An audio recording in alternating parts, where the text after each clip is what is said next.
All right, how are you all today? Hope you're all having a good one. Let's open another package. Let's just hop right into it. Look, I do have to take off my hat for this because look at this. Did it show up good? Did it? That's pretty. It's kind of. It's got pizza. It's got pizza right here. It's got pizza right here also. It's got circles right here also. I'm going to open the circle side. Packet of air from who knows where. More packets of air.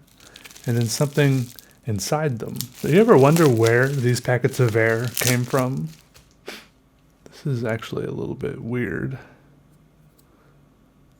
This looks like, to be honest, a handmade pen of some sort. You guys seeing this? You guys peeping this? I'm sure there's more instructions in the box, which I'll look at in a second. But this is like, I feel like it's like carved out of plastic or something. Crazy. Okay, let's look at this. I'm still way zoomed in. It says, "Hello Peter, I found your YouTube channel a couple of months ago and I've been enjoying your videos ever since. Cool art, thanks for sharing it. Accompanying this letter is a dip pen. A 100 recycled plastic dip pen. The body is made from a melted down milk carton. And the nib from a 2-liter soda bottle. I hope you find its ink smearing capabilities satisfactory.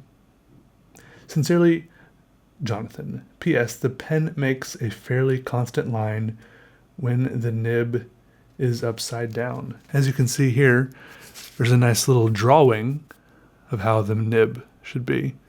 And there's a nice little drawing here in the corner. And here you can see this is all sent to me and made by Jonathan Does Art on Facebook and Instagram. I like it a lot. Let's try it. All right, so I had a bunch of ink samples from Goulet pens left over from when someone so generously sent me some fountain pens.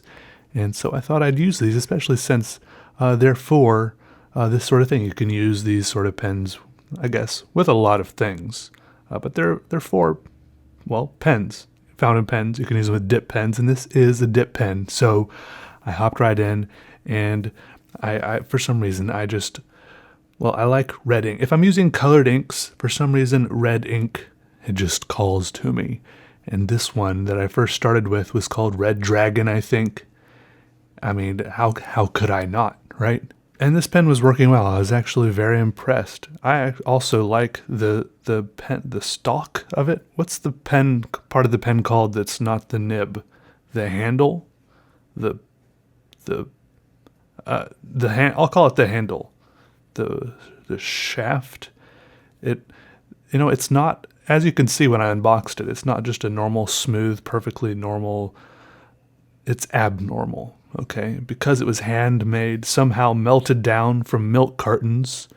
Do you think he meant what I would call milk jugs? Like 2-gallon jugs? I don't know.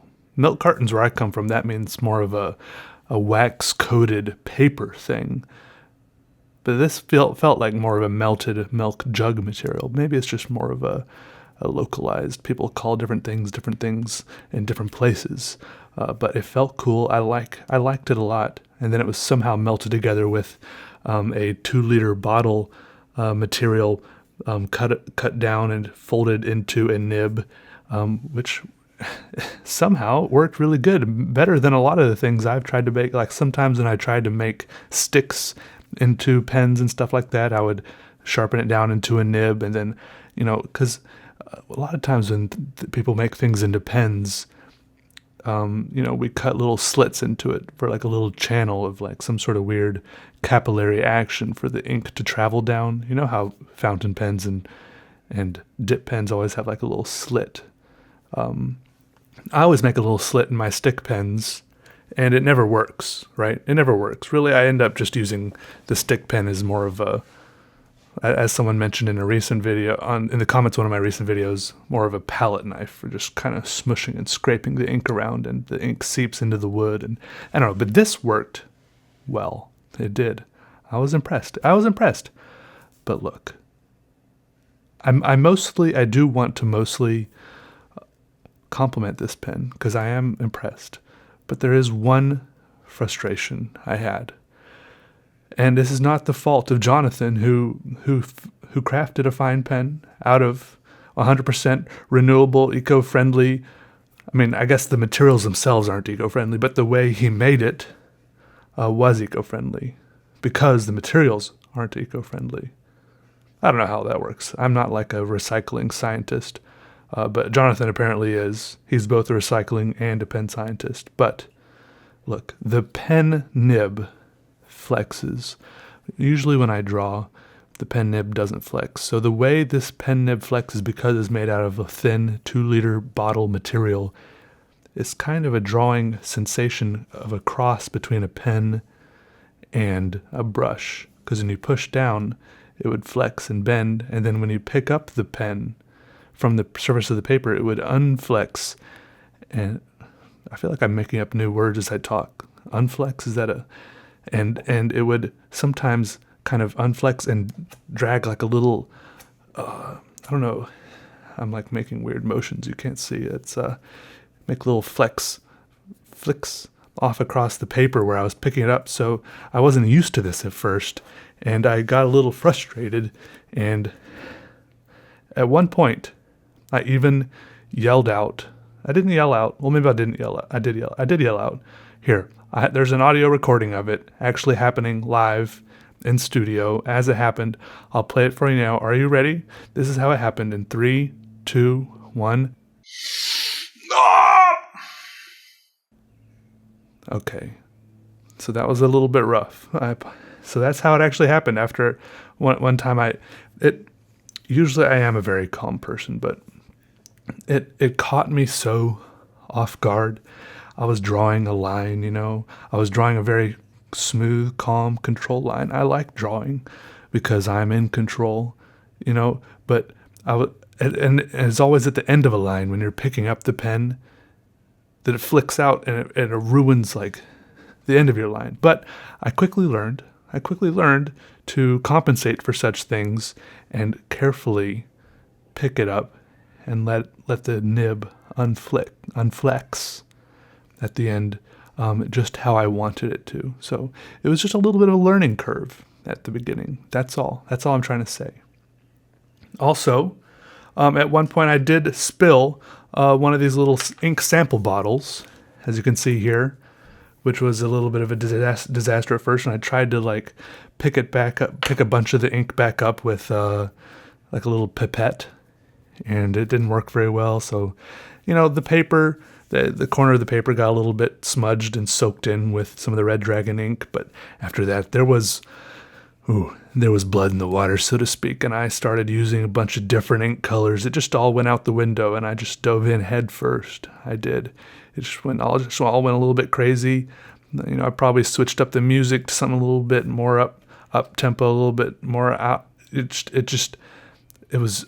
I don't even know the time. My sense of time went away. I mean, it already was. When I draw, it feels like it took 15 minutes to do the drawing, but it took, a few hours. It goes either two directions. It either feels like it took 15 minutes and it took 2 hours, or it feels like it took 10 hours and it took 15 minutes. But when it feels like it sounds bad. When it feels like it takes 10 hours, it's like a weird, trancy, like floating in space 10 hours. It's not a bad 10 hours. Like I want to stay there for those 10 hours and never come out.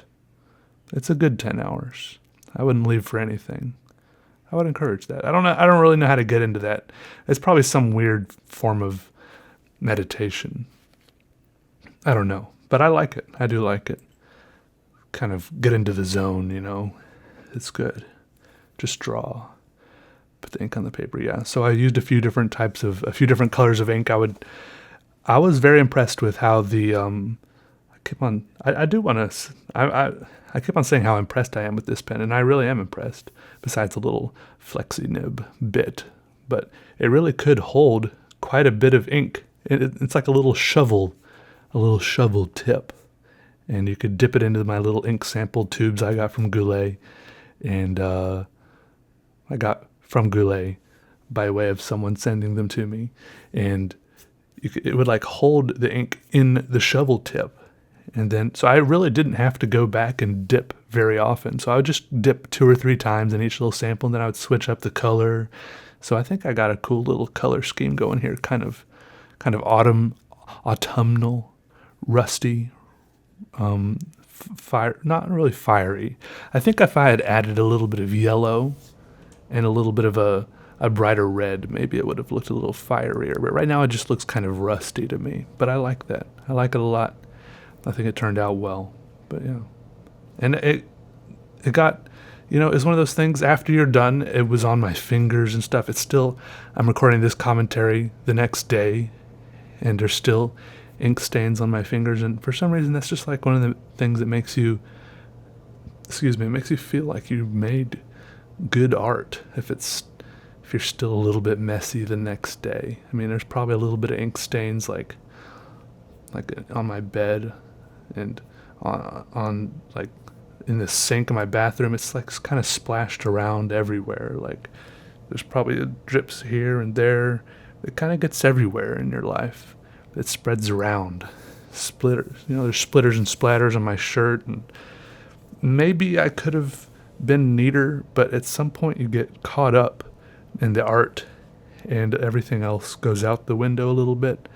Maybe that's just my personality, but maybe not. I don't know. Anyways, thank you, Jonathan Does Art, for sending this amazing pen. And my conscience felt good too, that I was using a 100% recycled pen. So since I was using this pen, I felt fine in buying some more plastic stuff and being kind of like how you go to the gym, and then right after you go to the gym, you can go buy a pizza and a hamburger and a couple of large fries. Like whenever I don't go to the gym right now, but whenever I did go to the gym, it was only so that I could eat junk food. It wasn't so that I could get skinny. It was so that I could maintain how I did currently look and keep eating unhealthfully. Yeah. Kind of like that. Okay, see you guys later. Goodbye.